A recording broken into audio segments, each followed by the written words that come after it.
Well, that Claire could have shot her husband in some way? No. She was in Los Angeles the night he was killed. DA couldn't shake that, and... Good morning, everybody. I hope I'm interrupting something important. Hello, darling. You look tired. Hello, Hack, dear. Good morning, Claire. It's a pleasant surprise. What can I do for you? I came to get my job back. Starting when? No. Well, after all that's happened, don't you think you should have a little rest? Rest. Why, working will be the best thing in the world for me. It'll keep me from thinking too much about poor Carl. After all, I must carry on. My life is still ahead of me. What's the real reason? Well, I do need a little cash.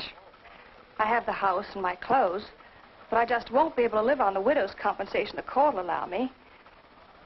You wouldn't want me to have to sell my clothes in order to eat, would you? Oh, no. After all, I've made other arrangements about your column. Beth Warnock's taking it over. You are still the boss, Hack.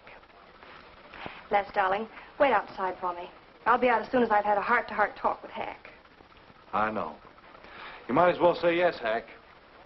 I've had these heart-to-heart talks.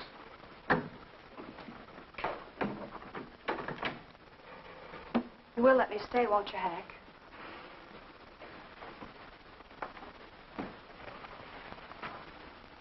Yes, but I was hoping you wouldn't ask it. You are a darling. Listen, Claire, you stick to the job and no playing around. There's enough trouble here now without you adding to it. I don't know why you talk like that. I'm serious about it, Hack. I'll work hard. For your sake, I hope you do. You are a dear. See you later.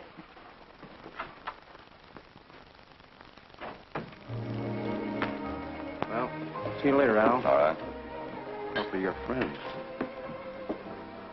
Yeah, old friends.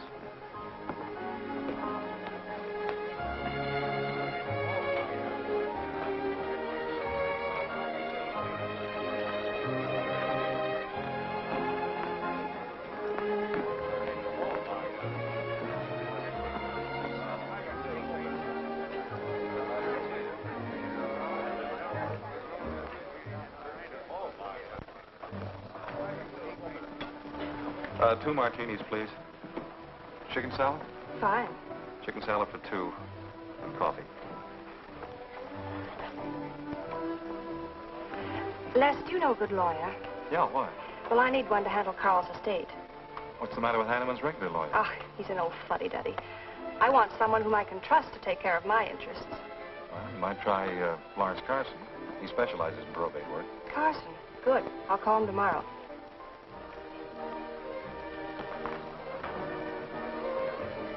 Do I know that man over there? You should. It's Stanley Mason. Our paper's backing him for Congress. Of course. Why, the pictures on his campaign posters don't do him justice. You know, I never could figure that guy. Every time I see him, he's with a different girl. So? Oh, we'll have 4 Manhattans. Make them half French and half Italian vermouth. We'll order later. I'll look after him personally, Mr. Mason. Thank you. Stanley, isn't that Hanneman woman over there? Yes, she's very attractive, isn't she? Well, if you like the type. Why wouldn't he be a good man to handle the estate? No. He's too tied up with his election campaign. What are his chances, Les? I'm going to Washington. Pretty good. Why?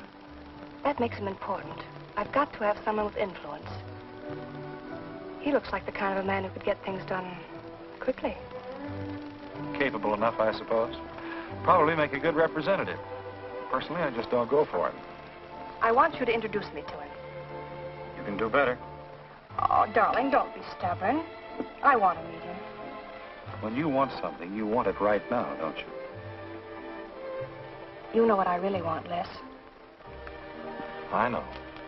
A fine old name like Hanneman, carload of dollars, social position, the tops. You're forgetting the most important thing. Am I? You see, that's just the frame. You're the picture in that frame. What's that about a frame? Sergeant Benson, won't you join us? No, but Burns here can join me. Been looking all over for you. The captain wants to have a little chat. Now. What is this, a pinch? No, just an interview. It won't take long. It's too bad you couldn't have found me at 10 o'clock this morning. I was in a dentist's chair. I'm sorry, Claire. It's all right, darling. I'll wait for you here.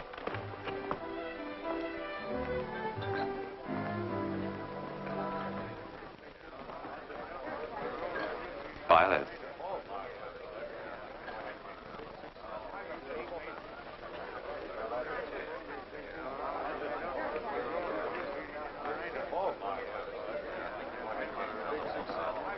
Hello, Al. Don't tell me they finally grabbed Les for murder. Wouldn't you like to hear me say yes? Yes. Well, don't stop the presses. Yet. You're the most composed dame I ever saw. I don't believe you give a hoot whether this case ever gets solved. Oh, but of course I do. Really. Say, Al, how well do you know Stanley Mason? Quite well. I've planted some of his propaganda. You can do me a favor. A big favor. I want to meet him. Might be a good idea. I remember I once introduced you to a fellow by the name of Les Burns. Promptly lost you. Excuse me.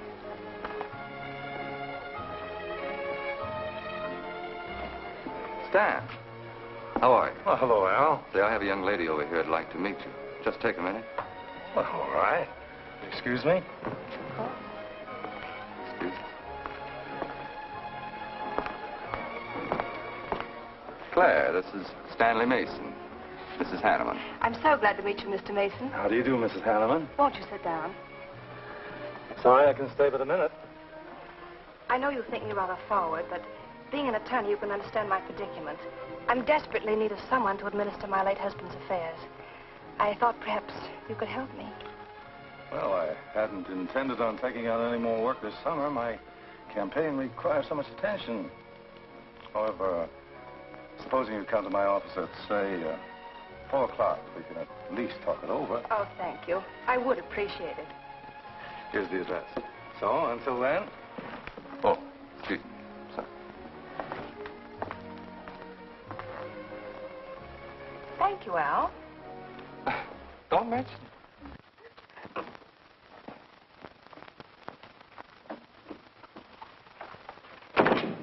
I found him, Cap.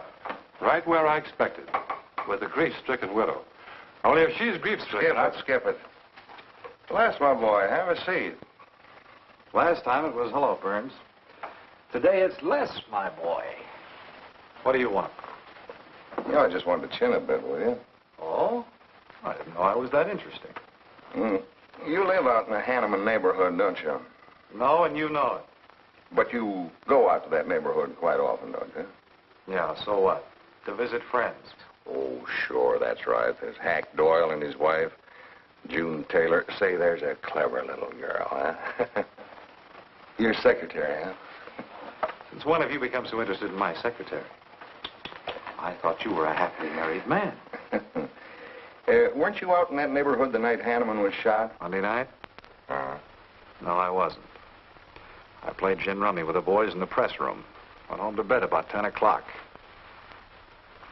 He read the testimony, did the checking. Come on, Murdoch, what's on your so-called mind?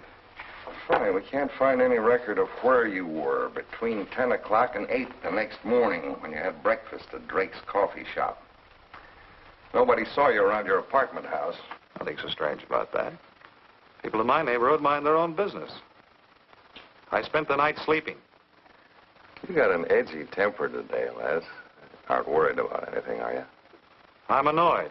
Until you and the DA get this thing settled, nobody will get any rest.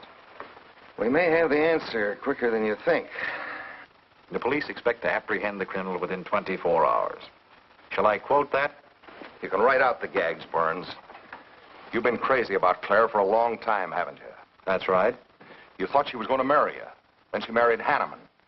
That must have been quite a jolt. I won't deny that either. So you must have been pretty sore at Hanneman for beating your time. All right, I suppose I was. You know, Burns, you've given out with all the motives a man needs for killing another. You don't need motives, Murdoch. You need evidence. Evan? You just told me that you weren't near the Hanneman home last Monday night. I wasn't. And how do you account for your cigarette case being found on the Hanneman garden, still wet from Monday night's rain? I don't have to account for anything. But to throw cold water on your mastermind, I tossed that away right after the wedding. Anything else you want to know? No, that's enough. Next time, be more careful when you talk to the captain.